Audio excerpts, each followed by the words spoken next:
అది చూడండి, మా ఇంటి ముందు మా చంటి చిట్టి మధ్యలో బొప్పాయి చెట్టు ఉంటే దాన్ని ఎరగ తీసుకుని ఆ కోతి ఎక్కడి నుంచి వచ్చిందో ఆ చెట్టుని వంగ తీసి దాని పాపం పిందలు పడినాయి.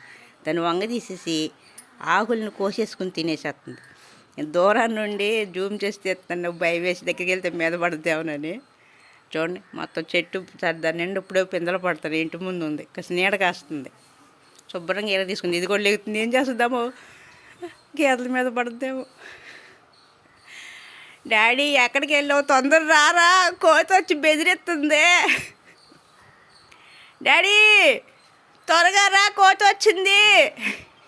అదేం బెదిరిస్తుంది, చిట్లు ఎగితే దాని మీద పడుద్దేమో. అయ్యా, దాన్ని ఏమైనా కిలికే వచ్చి మీద పడుద్ది. ఇంటికి దగ్గర ఎవరు లేనుకోలేరు. మర్చిపోయా, మా హనీని కట్టేసి ఉంచాను.